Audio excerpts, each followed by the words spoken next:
Hi everybody, welcome to my channel RJ Studies. In our last video, I have considered and dealt with Article 13, that is laws inconsistent with or in derogation of the fundamental rights. This is our fourth lecture, and firstly I want to thank that I have completed with 150 subscribers on my channel, 150 plus subscribers. Around 160 हो गए हैं, तो I really want to thank my viewers and my subscribers for such a support. और I hope आप मेरे channel के through अपनी judiciary की स्टडीज़ कर रहे होंगे और लॉ परस्यूइंग जो स्टूडेंट्स हैं वो अपना कॉन्स्टिट्यूशन पे धीरे धीरे कमांड कर पा रहे होंगे. So in this video we are going to discuss with the concept of the judicial review. Basically जो हमने लास्ट वीडियो में आर्टिकल 13 कंसिडर किया था, that is laws inconsistent with or in derogation of the fundamental rights, उसका जो clause 2 है वो post constitutional laws के बारे में डेल्ट करता है. तो जो आपका कॉन्सेप्ट ऑफ जुडिशियल रिव्यू जो है वो उसी के अंदर बहुत ही इम्पॉर्टेंट रोल प्ले करता है और बहुत ही इम्पॉर्टेंट टॉपिक है. दैट्स वाई मैंने उसको लास्ट वीडियो में ना कंसीडर करके इस वीडियो में सेपरेटली आपके लिए ये वीडियो बनाया है, because this is a very important topic. So patience बना के रखिएगा, ये थोड़ा सा बड़ा होने वाला है video. In this video we are going to discuss with the concept of judicial review. तो जो कॉन्सेप्ट है इसके अंदर हम ओरिजिन की बात करेंगे कि किस केस से इसका ओरिजिन हुआ है, इसका स्कोप क्या क्या है, कॉन्स्टिट्यूशन जो है हमारा इंडियन कॉन्स्टिट्यूशन उसमें कितने आर्टिकल्स हैं जो जुडिशियल रिव्यू से स्पेसिफिकली डेल्ट करते हैं, जो केसेस है वो हम डील करेंगे. ठीक है, तो हम जो इसके सबसे पहले तो मीनिंग की बात कर लेते हैं. That is meaning of judicial review. Meaning है it is defined as the doctrine under which executive and legislative actions are reviewed by the judiciary. आपको इतना हमें थोड़ा बहुत अभी तक जितना भी कॉन्स्टिट्यूशन हमने पढ़ा है उसमें ये हमें नॉलेज हो गई है कि जो भी हमारा जो कोर्ट का स्ट्रक्चर है, जो हमारा गवर्नमेंट का स्ट्रक्चर है वो 3 पार्ट्स में डिवाइडेड है. That is executive, legislature and judiciary. तो जो लेजिस्लेचर है उसका काम होता है लॉज बनाना, एग्जीक्यूटिव का काम है उन सबको एग्जीक्यूट करना, और जुडिशरी का जो वर्क है इस कॉन्सेप्ट के थ्रू ये है कि जो भी लॉज एग्जीक्यूटिव एग्जीक्यूट कर रहा है, लेजिस्लेचर बना रहा है, उन दोनों के एक्शंस को जुडिशरी रिव्यू करेगा. ठीक है, तो जो भी केसेस आए, जैसे केशवानंद भारती का केस पढ़ेंगे हम, इसमें AK गोपालन का केस पढ़ेंगे, SS बोला का केस पढ़ेंगे इसके अंदर, तो इन सब के थ्रू एक डॉक्ट्रिन ऑफ जुडिशियल रिव्यू को एक न्यू टर्न मिला. ठीक है, तो we are starting with the introduction. In democratic countries the judiciary is given a place of great significance. The courts constitute a dispute resolution mechanism. The primary function of the court is to settle disputes and dispense justice between one citizen and another. But courts also resolve disputes between citizen and the state and the various organs of the state itself. In many countries with written constitutions, there prevails the doctrine of judicial review.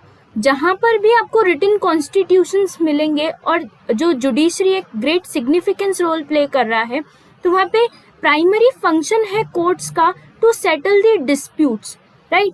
वहीं पर हमारा जो judicial review का जो main जो scenario है वहाँ पे केम इनटू फोर्स होता है. It means that the constitution is the supreme law of the land and any law inconsistent therewith is void.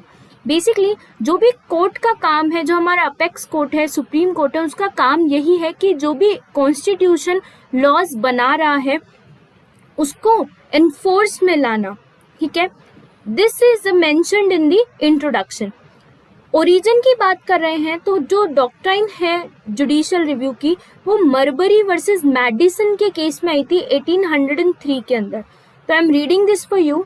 The doctrine of judicial review originated and developed in USA. It was propounded for the first time in the famous case of Marbury versus Madison 1803 by John Marshall, the then Chief Justice of the American Supreme Court. Got it? Next slide में, in India, the Constitution itself confers the power of judicial review. यहाँ पे बात करें कि हमारा जो constitution है उसमें हमारी जुडिशियल रिव्यू की पावर स्पेसिफाई कर रखी है। वो किस आर्टिकल में? I have already mention article 13 clause 2 plus जो आर्टिकल्स हैं जैसे आर्टिकल 32 है, आर्टिकल 226 है, ठीक है, ये सब भी जुडिशियल रिव्यू की पावर आपको कन्फर करते हैं जुडिशरी के ऊपर। The power of judicial review on the judiciary. Judiciary includes both the Supreme Court as well as the High Court. Further, the Supreme Court has declared the power of judicial review as a basic feature of the Constitution. ये जो है judicial review की power, इसको as a basic feature लिया गया है constitution के अंदर और an element of the basic structure of the constitution. Hence the power of judicial review can not be curtailed और excluded even bye a constitutional amendment. कोई भी कॉन्स्टिट्यूशनल अमेंडमेंट जुडिशरी की जो पावर है जुडिशियल रिव्यू को, उसको cartel नहीं कर सकती, हटा नहीं सकती। अब हम मीनिंग की बात कर ले रहे हैं। जो स्टार्टिंग में मैंने आपको एक बहुत ही बेसिक सा मीनिंग बताया था कि जो एग्जीक्यूटिव है और लेजिस्लेटिव के एक्शंस को जुडिशरी रिव्यू करती है, तो हम अब उस मीनिंग को डिटेल में डिस्कस कर रहे हैं। Judicial review is the power of the judiciary to examine the constitutionality of the legislative enactments and executive orders of both the central and state governments. On examination, जब judiciary जो है, supreme court जो है, वो examine करेगी, if they are found to be violative of the constitution, जो भी law बन रहा है अगर वो violative है कॉन्स्टिट्यूशन के, अल्ट्रा वायर्स हैं, then they can be declared as illegal, unconstitutional and invalid, that is null and void by the judiciary. They cannot be enforced by the government उन लॉज को एनफोर्स नहीं कर सकती। Similar thing जो है वही हमारा आर्टिकल 13 भी बताता है, post constitutional laws and pre constitutional laws that we have already covered in our last video. उसका लिंक जो है आपको डिस्क्रिप्शन बॉक्स में मिल जाएगा, तो वहां से आप उसे पढ़ सकते हैं। Now moving on towards further, Justice Syed Shah Mohammad Qadri has classified the judicial review into following 3 categories. First is judicial review of constitutional amendments. Second, judicial review of legislation of the parliament and state legislature and subordinate legislations. Third is judicial review of administrative action of the union and state and authorities under the state. किस किस तरीके से judicial review किया जा सकता है, ये बात बता रहा है कि आप कॉन्स्टिट्यूशनल अमेंडमेंट्स का भी जुडिशियल रिव्यू कर सकते हो। जो भी लेजिस्लेशन बनेगा पार्लियामेंट और स्टेट लेजिस्लेचर के थ्रू या सबऑर्डिनेट लेजिस्लेशन के थ्रू, उनका भी जुडिशियल रिव्यू हो सकता है। या फिर जो भी एडमिनिस्ट्रेटिव एक्शंस हैं यूनियन के, स्टेट्स के और जो अथॉरिटीज हैं स्टेट के अंदर, उन सब का भी जुडिशियल रिव्यू हो सकता है। यानी उन सबके एक्शंस के लिए आप सुप्रीम कोर्ट और हाई कोर्ट जा सकते हैं। The Supreme court used the power of judicial review in various cases. Now अब हम उन केसेस के नेम देख लेते हैं जिसमें जुडिशियल रिव्यू की पावर एक्सरसाइज करी थी। First one is Golaknath case 1967, second is bank nationalisation case 1970, third one is privy purses abolition case 1971, Kesavananda Bharati case 1973, Minerva Mills case 1980। ये जो केसेस हैं ये आपके हर टॉपिक में आपको मिलेंगे, इनका रेफरेंस आपको मिलेगा, प्लस इनका जो ईयर है वो भी आपके मल्टीपल चॉइस क्वेश्चंस के लिए इम्पोर्टेंट है। आपको ये सब मेमोराइज करना है, ठीक है। आपको इनका सीक्वेंस के साथ ही आप मेमोराइज करोगे तो it will be easy for you people, right. तो ये सारे जितने भी cases that I have mention ये जुडिशियल रिव्यू के हैं। Further we are reading, in 2015 the Supreme Court declared both 99th Constitutional Amendment 2014 and the National Judicial Appointment Commission NJAC Act 2014 as unconstitutional and null and void, just because ये सब आपके जो affect कर रहे थे, जो लॉज बने थे वो इनकंसिस्टेंट थे, in derogation with the fundamental rights, ठीक है। Next topic is functions. The judicial review has 2 prime functions. First is legitimizing government action. Second is to protect the constitution against undue encroachments by the government. Basically judiciary का काम है जो हमारे laws बन रहे हैं उनको क्या वो कॉन्स्टिट्यूशन के अगेंस्ट में है, अनकॉन्स्टिट्यूशनल है, उन सबको बचाना। तो हमको कॉन्स्टिट्यूशन को प्रोटेक्ट करना है against the undue encroachments by the government ऐसा कोई लॉ नहीं बनाए जिससे हमारे फंडामेंटल राइट्स और हमारा कॉन्स्टिट्यूशन अफेक्ट हो। These two functions are interrelated. In exercising the power of judicial review, the courts discharge a function which may be regarded as crucial to the entire governmental process in the country. Right? आगे पढ़ते हैं. The judicial review serves as a necessary check on the possible excesses by the legislature and the executive. ये एक check है judiciary के द्वारा legislature और executive के एक्शंस पे. Judicial review helps in channelizing the acute and extreme controversies of the day into legal channels. Judicial review plays a significant role in promoting constitutionalism, democratic values and rule of the law in the country. हमें rule of the law को maintain करना है, हमें country के अंदर constitution properly follow हो उसे देखना है और हमारी जो डेमोक्रेटिक वैल्यूज है, हमारी डेमोक्रेसी जो है वो प्रिजर्व रहे उसे करना है. तो जुडिशियल रिव्यू का ये सारे फंक्शंस हैं. Next topic is importance of judicial review. Judicial review is needed for the following reasons. Firstly, to uphold the principle of the supremacy of the Constitution. हमारा कॉन्स्टिट्यूशन सुप्रीम है, उस supremacy को maintain करना है. To maintain federal equilibrium. Federal equilibrium का मतलब है that is a balance between the centre and the states. जो हमारे यहाँ पे स्ट्रॉन्ग सेंटर स्टेट्स हैं, ठीक है, उनके अंदर एक बैलेंस क्रिएट करना है, कोई भी ओवरलैप नहीं करे एक दूसरे को. To protect the fundamental rights of the citizens. हमें जो आर्टिकल 12 से लेकर 35A तक जो फंडामेंटल राइट्स प्रोवाइडेड हैं उन सबको प्रोटेक्ट करना. In a number of cases, the Supreme Court has pointed out the significance of the power of judicial review in our country. Some of the observations made by it in this regard are given below.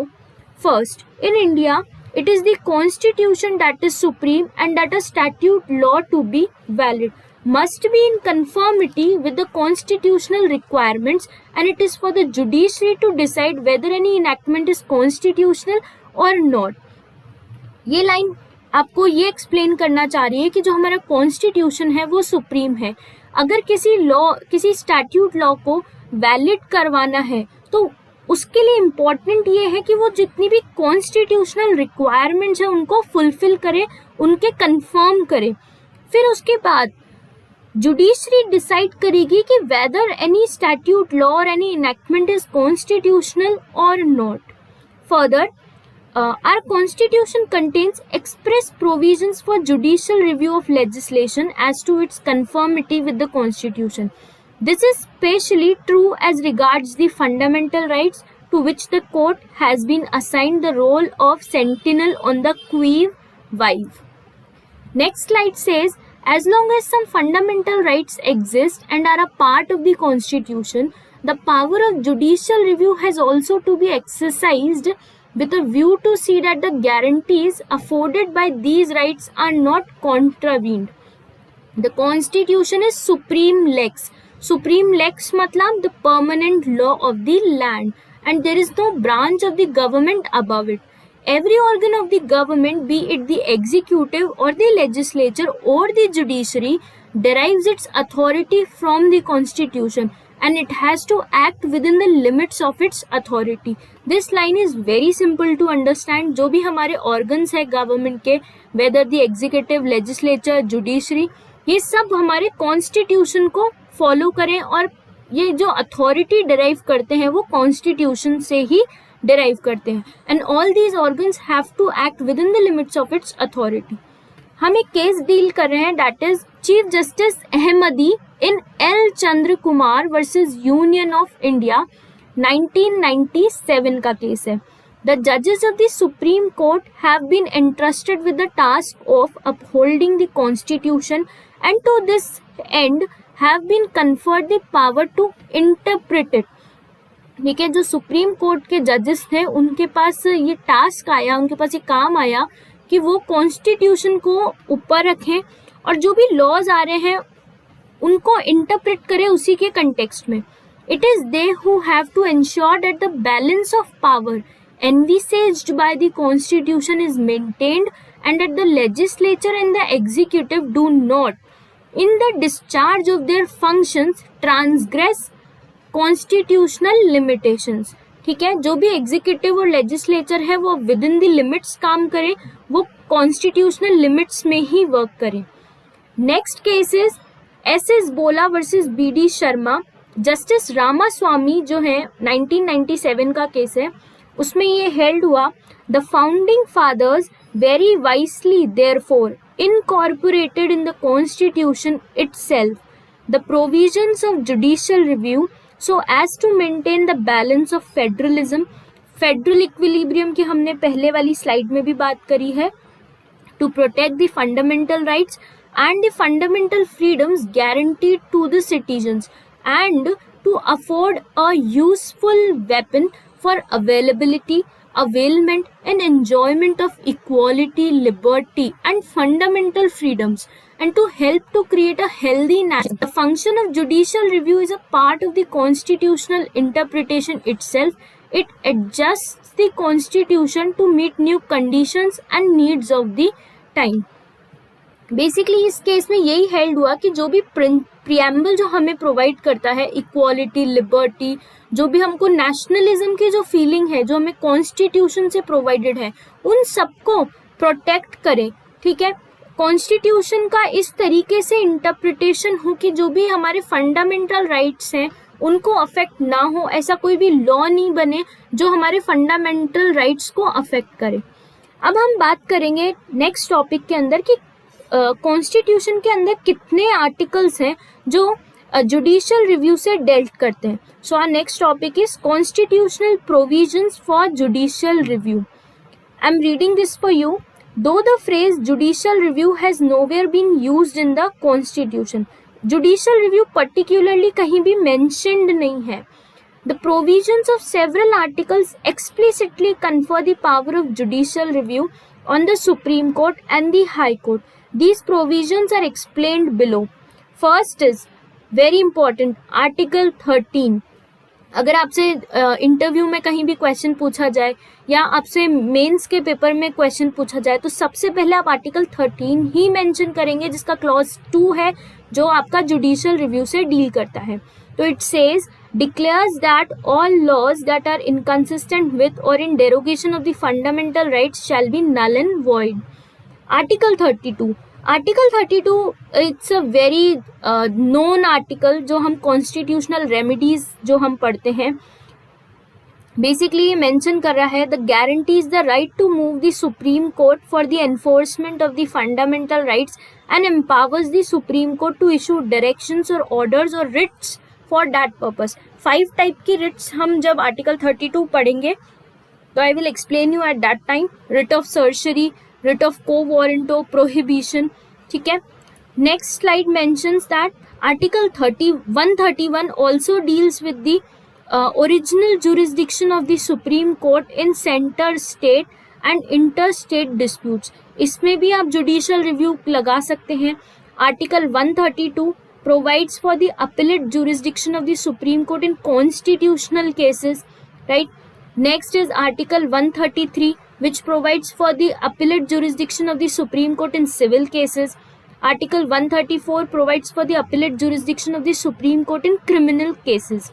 Article 134A which deals with the certificate for appeal to the Supreme Court from the High Courts. Article 135 empowers the Supreme Court to exercise the jurisdiction and power of the Federal Court under any pre-constitution law. Article 136 authorizes the Supreme Court to grant special leave to appeal from any court or tribunal except military tribunal or court martial. Article 143 authorizes the President to seek the opinion of the Supreme Court on any question of law or fact or on any pre-constitution legal matters. Basically ये जितने भी articles I have read out for you, इनकी headings यहाँ mention करी हुई हैं कि किस किस प्रोविजन से डील करते हैं। इन सारे आर्टिकल्स के अंदर आपका concept of judicial review mentioned है। फर्दर आर्टिकल 226 है which empowers the High Court to issue directions or orders or writs for the enforcement of the fundamental rights and for any other purpose. Article 227 vests in the High Court the power of superintendence over all courts and tribunals within their respective territorial jurisdiction except military courts or tribunals.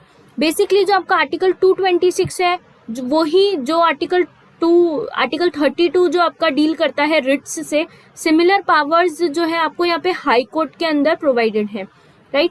Next is article 245 deals with the territorial extent of laws made by the Parliament and by the legislature of the state.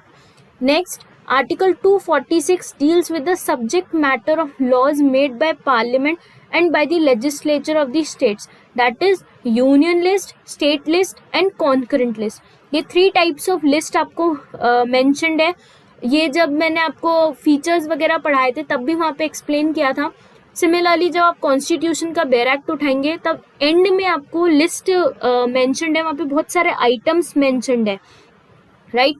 तो कौन से matters है जो specifically centre deal करता है, that is union list.